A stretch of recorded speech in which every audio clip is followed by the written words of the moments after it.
देव सवितर्दुरितानि पराशुव यद्भद्रं तन्न आशुव। ॐ शान्ति शान्ति शान्तिः। ॐ सर्वेभ्यो नमः। ॐ श्री गुरुभ्यो नमः। ॐ श्री परमात्मने नमः। ओम। वैदिक संस्कृति के इस अंक में आप सभी का स्वागत है। हम देख रहे हैं कि किस प्रकार से ब्रह्म यक्ष का रूप धारण करके देवताओं के सम्मुख उपस्थित हुए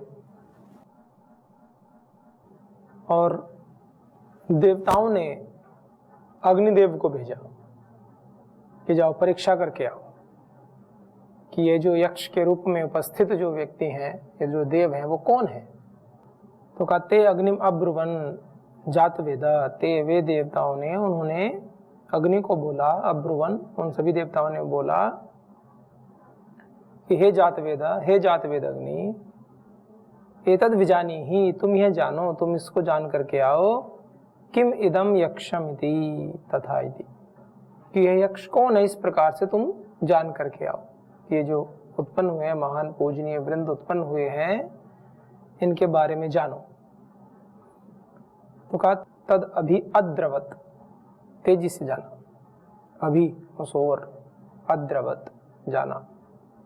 तो अग्निदेव यक्ष की ओर गए तो और क्या हुआ, तम अभ्यद्रवत, और तम उसको, उन यक्ष को, तम अभ्यवदत, तो जैसे वो यक्ष की ओर गए तो यक्ष स्वयं बोलने लगे, तम अभ्यवदत, उन्होंने उसको बोला कि, यक्ष ने पूछा अग्निदेव से, को असी अग्नि, हे अग्नि तुम कौन हो।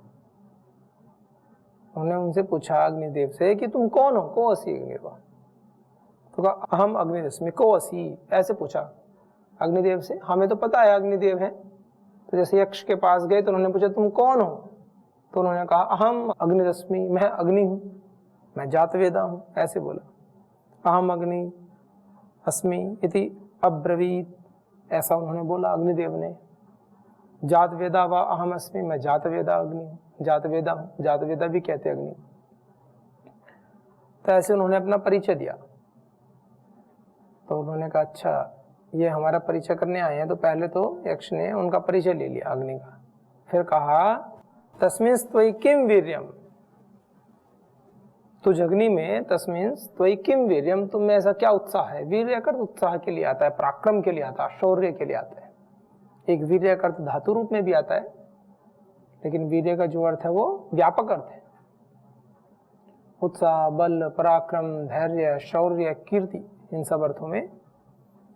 तो कहा कि तुझमें सामर्थ्य क्या है, वीर्य सामर्थ्य के अर्थ में भी आता है कि अग्नि तुझमें सामर्थ्य क्या है। तस्मिन् त्वयि किम वीर्यम, तस्मिन् तुझ इस अग्नि में सामर्थ्य क्या है।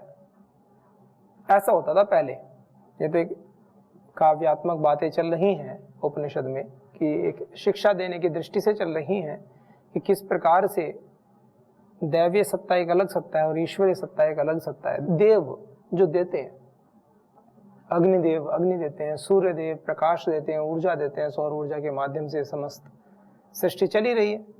ऐसा प्रसंग आता है कि कुछ ऋषि मिलकर के एक ब्रह्म ऋषि जी के यहाँ गए और उनसे पूछा कि हे भगवान हमें ज्ञान दीजिए। कि उन्होंने पूछा किस बात का ज्ञान दें। तो कहा कि संसार को गति कौन दे रहा है। तो उन्होंने कहा संसार को गति कौन दे रहा है। तो कहा ठीक है, अच्छी बात है। उन्होंने कहा 5 साल आश्रम में रुको और सेवा करो, फिर बताऊंगा। तो वे 5 ऋषि 5 साल तक आश्रम में रुके रहे। किस प्रश्न के उत्तर के लिए, कि इस संसार को गति कौन दे रहा है। इस प्रश्न का उत्तर जानने के लिए गुरुजी ने कहा कि 5 साल आश्रम में ठहरो। हमारी जिज्ञासाओं का तात्कालिक समाधान होता है ना। कुछ भी प्रश्न पूछेंगे बड़े से बड़े, ईश्वर के विषय में, ब्रह्म के विषय में, सबके विषय में, और चाहते हैं कि हमें रेडीमेड उत्तर मिल जाए। और आज की स्थिति यह है, आप पूरे भारत में अधिकांश गुरुओं की स्थिति ऐसी है, जो अपने आप को गुरुजन कहते हैं, वेद चाहे ना पढ़े हों, चाहे उपनिषद व्याकरण दर्शन शास्त्र ना पढ़े हों, इस दुनिया के सभी प्रश्नों के समाधान रखते हैं और समोसों और चटनी से समाधान कर देते हैं। विडंबना देखिए इस देश की, जो अत्यंत तप का विषय है, जो इस जीवन की साधना का विषय है, जिसका संबंध हमारे प्रतिपल कर्मों से और विचारों से है, जो शुचिता और पवित्रता की बात करते हैं, जो यम नियम आसन प्राणायाम की बात करते हैं, हिंसा सत्य अस्त्य ब्रह्मचर्य की बात करते हैं, शौच संतोष तप स्वाध्याय स्वर परिधान की बात करते हैं, उन सभी विषयों का समाधान चटनी और समोसों से हो जाता है। मतलब ये क्या है, मजाक सा बना दिया। क्या ईश्वर को पाना ऐसा है कि ये मजाक का विषय है? ये अत्यंत गंभीरता का विषय है, लेकिन सहजता के साथ है, प्रसन्नता के साथ है। गंभीरता हमें अपने जीवन में रखनी चाहिए, आवश्यक है, लेकिन सहजता के साथ, प्रसन्नता के साथ। प्रसन्न व्यक्ति गंभीर हो सकता है, प्रसन्न व्यक्ति गंभीर हो सकता है और गंभीर व्यक्ति प्रसन्न हो सकता है। इसमें कोई ऐसा हेतु नहीं है कि ये तो बहुत गंभीर है तो प्रसन्न कैसे हो सकते हैं। प्रसन्नता एक नितांत भिन्न विषय है। प्रसन्नता का मतलब यह नहीं कि 32 दांत हर समय दिखाते रहो, जहां आवश्यक हो दिखाओ, मुस्कुराओ, कोई बात नहीं है। प्रातःकाल योग शिविर होता है, वहां हास्यासन करो, खिलखिला के हंसो, क्या दिक्कत है? वो व्यायाम भी हो जाता है, साथ में सारी नकारात्मक वातावरण दूर हो जाता है, एक साथ ऊर्जा का प्रभाव होता है, एक स्पंदन होता है। समूह में किए गए कार्यों से हमारे इतने कार्य सध जाते हैं जो अकेले नहीं कर पाते। जैसे कोई गाड़ी फंसी खड़ी है कीचड़ में, एक व्यक्ति अकेला जोर लगाया जा रहा है, निकल ही नहीं पाएगी, चाहे लगाता रहे जोर। 20-30 व्यक्ति मिलकर के एक साथ जोर लगाएंगे, गाड़ी निकल जाएगी। एकांत तो अत्यंत आगे का विषय है, बहुत ज्यादा आगे का, और वो आप सीधे नहीं पा सकते। कुछ सोचते हैं कि नहीं आगे का विषय है तो क्या आज से बैठने का अभ्यास करेंगे और धीरे धीरे पा लेंगे। वो पाने की चीज ही नहीं है, वो कोई ऐसा विषय ही नहीं कि जिसको आपको पाने के लिए पुरुषार्थ करना पड़े उस दिशा में। वो तो सहज प्रक्रिया है, वो घटित होगा ही होगा यदि आप यम नियमों का पालन करते हुए आगे बढ़ेंगे। वो प्रक्रिया है, वो प्रोसेस है। मेरा भोजन पच जाए, मेरा भोजन पच जाए, मेरा भोजन पच जाए, आवश्यकता नहीं है। आप अपना स्वस्थ रहो, दिनचर्या ठीक रखो, भोजन को अंदर करो। वो परमात्मा ने एक ऐसा प्रोसेस कर रखा, सबका पचाएंगे जब तक आपको अपच की बीमारी ना हो। मनुष्य के समान भोजन करो, बकरी के समान मत करो, बस इतना है। आप विधि का सामान्य पालन करो, शरीर धर्म काम करेगा। मेरे भोजन से रक्त बन जाए बैठ करके सिर पटकते रहो, अरे वो बन रहा है भाई, वो प्रोसेस है। वो आपने अपना काम कर दिया, आपने सात्विक आहार चबा चबा करके शरीर के अंदर पहुंचा दिया। अब प्रक्रिया सहज, उसको अपना काम करने दो। आपके हाय तौबा मचाने से कुछ नहीं होने वाला। धातुएं भी पुष्ट होंगी, अस्थि मज्जा शुक्र जितने भी कार्यक्रम है सारे होंगे, क्योंकि वो एक डिफॉल्ट सेटिंग कर रखी है परमात्मा ने। ऐसे ही इस योग के बतवे डिफॉल्ट सेटिंग है। यदि आप यम नियम आसन प्राणायाम जो अपने करने के काम करते जाओगे तो धारणा ध्यान समाधि लगती चली जाएगी। उसमें आपको विचलित होने की आवश्यकता नहीं है कि हाय मेरा ध्यान नहीं लगा। हाय कहने से पहले ये सोचो कि शुरू के कितने अंगों का पालन कर लिया। प्रातः काल उठ करके योग प्राणायाम आसन आदि कितने कर लिया आपने अपनी वाणी में कितनी पवित्रता लाए, आपने क्रोध किया कि नहीं किया, आपने अपने जीवन में विधि का प्रयोग कितना किया, अपने कर्तव्यों का पालन कितना कर रहे हो। यह है विचारणीय बिंदु। यह बिंदु विचारणीय नहीं है कि ये तो हुआ ही नहीं, अभी समाधि तो घटित ही नहीं। वो तो सहज प्रोसेस है, वो होनी ही होनी है, बशर्ते आप पीछे से ठीक चलो। गृहस्थों के लिए कार्य है। योगांगों का अनुष्ठान प्रत्येक व्यक्ति कर सकता है। पहली बात, चाहे वो ब्रह्मचारी हो, चाहे वो सन्यासी हो, चाहे वो गृहस्थ हो, चाहे वानप्रस्थ हो। वानप्रस्थ है थोड़ा अधिक समय कर सकते हैं, गृहस्थ है थोड़ा कम समय कर सकते हैं, सन्यासी है और अधिक समय कर सकते हैं, ब्रह्मचारी है थोड़ा एडजस्ट करके कर सकते हैं। जो पढ़ रहे हैं, विद्यालय में जाते हैं, ट्यूशन पढ़ते हैं, समय कम होता है, अभाव होता है, और करें तो विधि सम्मत कार्य करने नहीं है और परिणाम की अभिलाषा इतनी करनी है कि पूछो मत। जैसे कोई बच्चा पूरे वर्ष पढ़े ना और परीक्षा में इस बात को लेकर उदास घूमता, फिर मेरे नंबर तो कम आए, उसको क्या कहेंगे? पढ़े लिखे लोग उसको क्या बोलेंगे? मूर्ख बोलेंगे, और क्या? मूर्ख की संज्ञा दी जाएगी उसको। भाई जब आपका कार्य था पढ़ाई का, उस समय तो आप पढ़े नहीं है, परीक्षा हो गई, रिजल्ट आ गया, अब आप कह रहे हो मेरे नंबर बड़े कम आ गए, क्योंकि वो तो आपने चाहा है ना ऐसा, नहीं तो आप मेहनत करते, खूब पुरुषार्थ करते आप। हाँ, पुरुषार्थ करने के बाद किसी कारणवश नंबर कम आ भी गए तो नंबर कमाने वाले के मन में भी बहुत ज्यादा डीप में कहीं ऐसा दुख नहीं होता। उसको पता है कि मैंने अपना किया तो पूरा ही किया, हो गया, किसी वजह से जो याद किया वो नहीं आ पाया या कोई ऐसा कारण हो गया, लेकिन वो भी 1-2% ही तो हो सकता है। भाई आपके 100 प्रश्न है पुस्तक में, आपने 100 के 100 याद किए, मान लीजिए 90 कर लिए, तो ऐसा तो है नहीं कि सारा प्रश्न पत्र उन 10 प्रश्नों में से आएगा कि जो आपने छोड़ दिए थे। 2, 4, 5, 10 नंबर कम भी आएंगे तो आएंगे। ऐसा नहीं हो सकता कि उसके 10-20 ही आ जाए या 30-40 ही आ जाए। तो ये तो नितांत सत्य है, हमें अपनी आंखों से दिखता है ना। फिर जब बात आती है आध्यात्मिक क्षेत्र की, तो वहां ये सोचते हैं कोई अलौकिक शक्ति बस अलग से कर देगी काम, हमें कुछ करना नहीं है। और रह रहे हैं धरातल पर, रह रहे हैं जीवन में, इस धरती पर, इस संसार में, जो प्रत्यक्ष में दिख रहा है, जो सत्य है वो जब यहां घट रहे हैं तो वो हमारे ऊपर क्यों नहीं घटेंगे? हम कहीं अलग से आ गए क्या? जिन पंच भौतिक तत्वों से मिलकर के पूरी समष्टि बनी है, उसी से हम बने हैं, तो वो जो चीज अन्य घट रही है हम में क्यों नहीं घटेंगी? हाँ, हमारे अंदर एक विशेष चीज और घटेगी, वो है ईश्वर को पाने की एक जिज्ञासा। आत्म केंद्रित होकर के हम उस लक्ष्य की ओर बढ़ सकते हैं, ये विशेष चीज है हमारे अंदर। और उसके सोपान है, उसके एक चरण है, क्रमशः स्टेप बाय स्टेप हमें उसको पूरा करना है। ऐसा कभी नहीं हो सकता कि आप सोचोगे स्टेप तोड़ करके सीधे ऊपर पहुंच जाए। और कभी अपवाद रूप में 1-2 होते भी हैं, तो वो कैसे होते हैं? वो ऐसे नहीं कि वो स्टेप तोड़ कर गए हैं ना, योग की स्थिति, वो शास्त्र कहते हैं ना, योग में जो स्थिति आपने आज पाली, अगले जन्म में आप वहां से ऊपर उठोगे। कुछ समय कालखंड तक तो पुरुषार्थ करना पड़ेगा उस दिशा में, और जैसे उस दिशा में पुरुषार्थ करोगे तो आगे एकदम बढ़ जाओगे। ये सब बातें थोड़ी समझ में कम आती है, कैसे कैसे संभव है? ऐसे संभव है जैसे एक व्यक्ति ने बचपन में 10 साल तक कुश्ती सीख ली। बचपन में था, क्लास 1 से लेकर के क्लास 10 तक, या उसने अपनी स्कूलिंग तक, 12th तक कुश्ती अच्छे से सीख ली। फिर वो कॉलेज में चला गया, उसने कुश्ती छोड़ दी, पढ़ाई करने लगा, जॉब करने लगा। मैंने 16 साल की आयु तक तो उसने भीषण पुरुषार्थ किया और अच्छे से सारे दांव पे सीखे। और एक व्यक्ति था, उसने कुछ नहीं सीखा। फिर दोनों साथ साथ जॉब करने लगे, शादी विवाह सब हो गया। 35-40 की उम्र में आते आते उनके मन में फिर जिज्ञासा उत्पन्न हुई कि थोड़ा सा अनुकूल परिस्थितियां बनी और वो दोबारा स्पोर्ट्स उन्होंने ज्वाइन किया।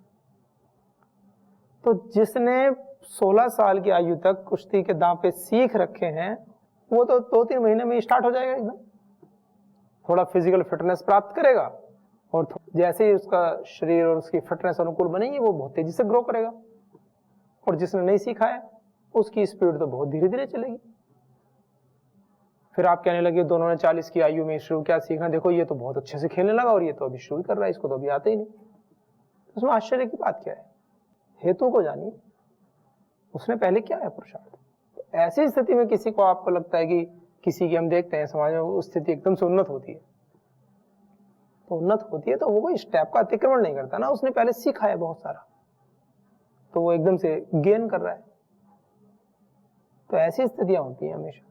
हम क्या सोचते हैं? हम ये सोचते हैं कि देखो 40 की उम्र में वो तो इतनी जल्दी से सीख गया, तो हमें भी ऐसे सीख लेना चाहिए। सीखना चाहिए, अच्छी बात है, पुरुषार्थ करो, लेकिन बुद्धिपूर्वक करो। ऐसे नहीं कि अपनी हड्डी पड्डी तोड़वा के बैठे हैं, एक काम करने के लिए दूसरा और। खेलते समय इंजरी हो जाए, कभी किसी वजह से हो जाए, रेयर केस में तब तो ठीक है, लेकिन रोज होने लगे तो समझो गलत कर रहे हो। जितने भी गेम्स होते हैं, स्पोर्ट्स होते हैं, वो तो ऊर्जा देने के लिए होते हैं, उत्साह के लिए होते हैं, वो हमारी दैनिक दिनचर्या की बाधा के लिए नहीं होते। जीवन में प्रतिक्षण उत्साह बना रहे, इसलिए होते हैं सब चीजें। और मुख्य कर्म हम करते चले जाएं, उसमें उत्साह बना रहे मुख्य कर्म में, और उसके आनुषांगिक चीजें होती हैं सारी। तो वो जो 5 ऋषि थे, 5 साल तक वो कार्य करते रहे आश्रम में। अब यहाँ तो हर एक को हर बात का उत्तर चाहिए तुरंत, यहाँ का मतलब भारत देश की बात ही कर रहा हूँ। बाहर तो चाहिए ही चाहिए, मैंने भारत देश में विशेष करना कुछ नहीं, बस सारे प्रश्न के उत्तर मिल जाए। मतलब एक मामूली से तिनके से लेकर के, स्तंभ से लेकर के और हाथी पर्यंत, जैसे कहते हैं हस्ती पर्यंत, सब कुछ चाहिए। हर प्रश्न का उत्तर चाहिए। मृत्यु लोक से लेकर के स्वर्ग लोक तक, वैकुंठ लोक तक, जितने भी लोक लोकांतर बना रखे हैं, सबके उत्तर चाहिए। सब जगह क्या होता है ये नहीं सोचेंगे, तेरे अंदर क्या हो रहा है, अपने अंदर क्या हो रहा है उसको जानने की जिज्ञासा नहीं रखेंगे। सारी दुनिया भर का ठेका लेंगे, दुनिया भर में क्या घटित हो रहा है उसके सबके विषय में जानना है। मैं क्या कर रहा हूं, मेरे लिए क्या आवश्यक है, मैं क्या व्यवहार कर रहा हूं जो आवश्यक है इस पथ के लिए, उसकी आवश्यकता है। जबकि इस पथ पे सबसे बड़ी आवश्यकता इसी बात की है कि मैं क्या कर रहा हूं, मेरा आचरण, मेरी वाणी, मेरा व्यवहार, मेरी साधना, मेरी विद्या, मेरी शिक्षा, वो कैसी है। क्या मैं समाधान हूं या समस्या हूं, ये एक बड़ी बात है। क्या मैं समाधान हूं या स्वयं एक समस्या हूं। कार्य होते,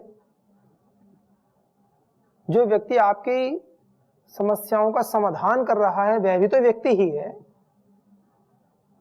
क्या आप उस कोटि में नहीं आ सकते कि हम समस्याएं उत्पन्न ही ना करें और हमको कोई समस्या ही ना हो, ये भी एक साधना है। और ऐसा जीवन जिया जा सकता है। मैं इसको यूनिवर्सल ट्रुथ की बात नहीं कह रहा हूं। मान लीजिए कहीं स्थिति अनुकूल ही ना हो, जैसे कुछ कालखंड पहले शांति से बैठ के लोग पूजा पाठ कर रहे हैं, आगे गर्दन काट दी उनकी, पूरे पूरे मठ के मठ तबाह कर दिए मुगलों ने आकर के। तो मैं ऐसी बात नहीं कह रहा हूं उस समय की, कालखंड की, कि भाई हमेशा ही ऐसा होना चाहिए। वो तो देश काल परिस्थिति के अनुसार होता ही है, चीजें करते ही। लेकिन वर्तमान समय में जो परिस्थितियां हैं प्रासंगिक हैं, जैसे आपके आसपास का वातावरण है, इतना तो अनुकूल है ही ना। कुछ ऐसी जगह है कि जहां समस्याएं होती हैं, बाकी एक बहुत बड़ा जन समुदाय ऐसा तो है ना, वो कर सकता है अपनी साधना को। ऐसा नहीं है कि वो कहीं भी नहीं बैठ सकते, ऐसा नहीं है। और ऐसा तो उस काल में भी नहीं था। जो करने वाले थे वो अकेले में एकांत में करते थे, अलग जा करके, जहां राज सत्ताओं को और किसी को कोई समस्या ही ना, ऐसी जगह भी करते थे। ऐसा थोड़ी कि भारत में साधना करनी बंद हो गई थी किसी के डर से, कभी हुआ है? कभी भारत गुलाम ही नहीं हुआ पूरी तरह से, ये भी एक बात है। भारत कभी गुलाम नहीं। अब एक कोई भारत देश में आया बाहर से, एक छोटे से कस्बे पर या किसी शहर पर उसने आक्रमण किया, उस पर कब्जा कर लिया, और वो अपने आप को कहने लगे महाराजा हिंद और मल्लिकाए हिंद, तो उसका कोई तोड़ थोड़ी बोल, कहते रहे भाई अपना। कोई बाहर से विदेशी भारत में आके किसी एक शहर के कहीं पर कब्जा कर ले और अपने आप को अपने क्षेत्र में ऐसा कहलाता रहे कि मैं तो भारत का राजा हूं, ऐसे पूरा सरदार हूं और जो भी, तो उसको कोई वो थोड़ी है। और ऐसे लिखवा ले अपनी कॉपी किताबों में सब जगह कि हम तो भारत पे हम शासन कर रहे हैं। और भारत कितना बड़ा है, भारत के कितने क्षेत्र ऐसे जहां जो आज तक कभी गुलाम ही नहीं हुए। दक्षिण में चले जाओ, पूरा दक्षिण बचा हुआ है, अछूता है इन चीजों से। छत्रपति शिवाजी महाराज का भीषण पराक्रम और शौर्य, उनकी पैनी नजर, तीखी सोच, एक जगह करके गए हमला, ठीक है, देखा कि बहुत बड़ी सेना है, कंट्रोल नहीं हो सकता है, थोड़े दिन घट गए, वो गए, फिर पीछे से कर दिया कार्यक्रम से। टिकने कहां दिया, कहीं नहीं टिकने दिया। दक्षिण पर प्रभाव ही नहीं किसी। और आज हमारी जो शास्त्रीय परंपरा, वेदों की परंपरा बची है, दक्षिण की वजह से बची। जो उदात्त हमारी परंपरा रही है इतनी, वेदों को, इन सब चीजों की, वो दक्षिण की वजह से। दक्षिण कभी गुलाम नहीं रहा किसी का। तो इतनी बड़ी हमारी भारतीय संस्कृति, कोई 10, 15, 20 दिन के लिए रहा भी तो रहा, क्या करेगा वो, रहा, जैसे गया तुरंत उनको ही मार के भगा दिया। तो जो छत्रपति शिवाजी महाराज का जो कार्यक्रम है ना, बहुत जबरदस्त है। ये हम इतिहास में जितना भी देखते हैं, हालांकि महापुरुषों में तो कोई तुलना नहीं होती है, लेकिन छत्रपति शिवाजी महाराज का जो शौर्य है ना, बड़ा जबरदस्त है। उनकी जो मेधा थी, माता जीजाबाई समर्थ गुरु रामदास जी की जो शिक्षा थी ना राजनीतिक विषयों में, जैसे आचार्य चाणक्य की हम मानते हैं, उनकी भी कोई कम नहीं थी। उसी स्तर पे छत्रपति शिवाजी एक छत्र स्थापित किया, अपनी सिक्का, अपनी मुद्रा सारा चलाया, अपना राजस्व पूरी तरह से एक शासन व्यवस्था डेवलप किया। पहले बहुत कम होती थी ऐसे। इस प्रकार से उन्होंने पूरा किया। हालांकि कालांतर में तो थी, पूरा एक चक्रवर्ती राज्य था भारत और भी आर्यवर्त। तो मैं मतलब वर्तमान काल की बात कर रहा हूँ, इन्हीं कालखंडों की। छत्रपति शिवाजी, महाराणा प्रताप, ये सब जो है 200 करोड़ वर्षों की बात करें तो ये तो बड़े ही नूतन विषय हो जाते हैं। तो ऐसे ही जब वो पांचों ऋषि गए और पूछा कि 5 साल हो गए, 5 साल के बाद आए, आकर के कहा कि भगवान उपदेश दीजिए। 5 वर्ष पूरे हो गए, आश्रम में पढ़ते रहते होंगे, आश्रम में सेवा करते थे, गौ सेवा करते थे, पढ़ाई आदि करते थे, जो भी है। फिर अपने प्रश्न को लेकर आए तो उन्होंने कहा कि अब वो जो पढ़ाई करते थे तो इसका मतलब ये क्या, ऐसे थोड़ी होगा, तो किसी विषय की कराते होंगे उससे संबंधित, वो भी तो एक महर्षि है। तो उनको पता है कि भाई ये ऐसे ऐसे आए, इस विषय में इनकी जिज्ञासा है, तो उस विषय से संबंधित उनको कुछ पढ़ाते रहे होंगे। वो बात इतनी है कि कोई जिज्ञासा होती है तो उसके तुरंत समाधान के लिए हम ऐसे सोचते हैं, आतुर से हो जाते हैं, बस उत्तर मिल जाए, कानों को सुख मिल गया और बस हो गया। हाँ, जीवन में आचरण कितना करना इससे कोई मतलब नहीं। पहले गुरुजन ये भी चेक करते थे कि धैर्य किसके अंदर है। किसी गंभीर प्रश्न का उत्तर चाहते हैं तो ये देखते थे कि धैर्य कितना है। कोई आत्मा परमात्मा की बात कर रहा है, जीवन में उन्नति की, मोक्ष की बात करता है, और किसी के प्रश्न का उत्तर आज ना मिले तो इतना अधीर हो जाता है, परेशान। बात करते हैं अनंत के पथ की। तो 5 साल के बाद जब वो आए तो उन्होंने फिर पूछा, तो उन्होंने कहा इस समस्त ब्रह्मांड को, इस समस्त जगत को,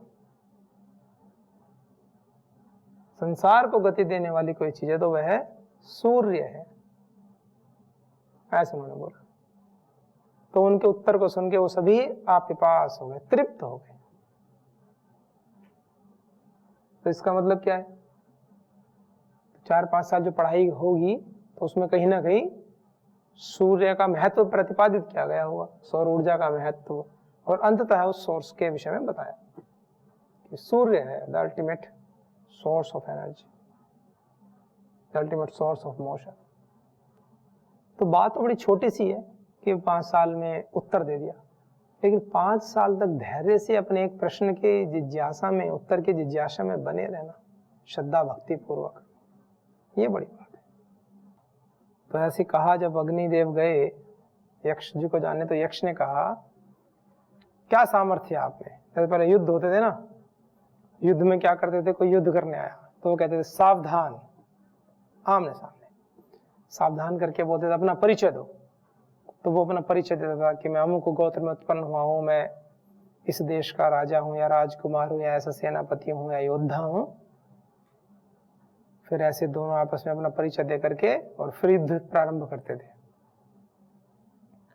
ऐसे, हालांकि यहाँ कोई युद्ध का विषय नहीं है, प्रसंग है तो ऐसे ही बताया। तो उनको पूछना है तो उन्होंने कहा अच्छा मैं, आप अग्नि हो, क्या सामर्थ्य है आप में, ऐसे पूछा उन्होंने। तो उन्होंने मैं जातवेदा हूँ, मैं अग्नि हूँ। कि अच्छा तस्मिंस्तु किम वीर्यम, तो आप में ऐसा क्या सामर्थ्य आप अग्नि हो। तो उसने कहा अपि इदम सर्वम दहेयम यदिदम पृथिव्याम इति, ऐसे कहा उसने बड़े दम्भ में होकर के। वो यही तो देखना चाह रहे थे उनको कि भाई ये सारे लोग लोकांतर की रचना सारी हो गई और अहंकार करने लगी है देव, ऐसे कि अग्नि सोचे कि मैं तो सब चला सकता हूँ, मेरे अंदर तो बहुत सामर्थ्य है, ऐसे ऐसे। तो उन्होंने कहा अच्छा सर्वम दहेयम, मैं सब दह कर सकता हूँ, दहन करना, जलाना, एवं सर्वम दहेयम, यह सब जला सकता हूँ, यदि इदम पृथिव्याम, जितना भी पृथ्वी में सब कुछ मैं भस्म कर सकता हूँ, ऐसे पृथ्वी ने कहा। तो उन्होंने कहा अच्छा आप तो मतलब फिर बहुत तगड़े हो। तो तस्मै तृणम निदधौ एतद्दहैति, तो उन्होंने यक्ष ने क्या किया, तस्मै उसके लिए तृणम निदधौ, एक तृण को निदधौ रख दिया, एक तिनके को रख दिया और कहा एतद्दहैति, इसको जलाओ। पृथ्वी तो दूर की बात है, लो एक तिनका जला के दिखाओ। वो यक्ष है, बड़े हैं, तो आगे आएगा उन्होंने किस प्रकार से सबकी परीक्षा लेंगे। और फिर किस प्रकार से उनका परिचय होगा। इन प्रसंगों में ये बताया जाता है अंततः कि हमें हमेशा, बड़ी प्रैक्टिकल भाषा में कह रहा हूं, कि डाउन टू अर्थ रहना चाहिए, अहंकार नहीं करना चाहिए अपनी शक्ति का। उन्होंने कहा ना मैं सब कुछ जला सकता हूं, पूरी पृथ्वी, इतना सामर्थ्य मेरे अंदर है, तो ये अहंकार की भाषा है। मैं सब कुछ कर सकता हूं। कोई विद्या पढ़ ले, मान लीजिए, वो सोचे कि मैंने तो सारी विद्या पढ़ ली, कोई व्याकरण अवश्य पढ़ ले, फिर कोई सोचे कि अब तो बस कुछ पढ़ना शेष नहीं रहा, मैं सारे ग्रंथ सब कुछ पढ़ सकता हूं। एक चरण है, व्याकरण भी एक चरण है, प्रवेश का द्वार है हमारे साहित्यों में, हमारे दर्शनों में, हमारे उपनिषदों में, वेदों में। प्रवेश का जैसे द्वार होता है ना, तो वो योग्यता देता है। व्याकरण आदि व्याकरण शास्त्र हमें योग्यता प्रदान करता है कि हम अपने शास्त्रों में प्रवेश करें, और जब शास्त्र में प्रवेश करते हैं फिर धीरे धीरे समय से सीखते जाते हैं।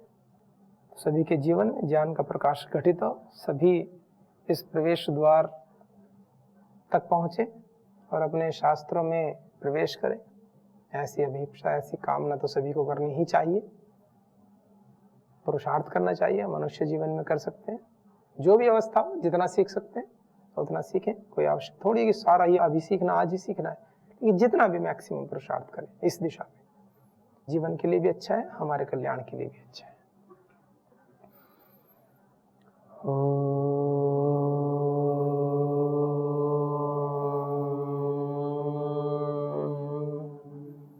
शांति शांति शांति। ओम सर्वेभ्यो नमः। ओम श्री गुरुभ्यो नमः। ओम श्री परम ऋषिभ्यो नमः।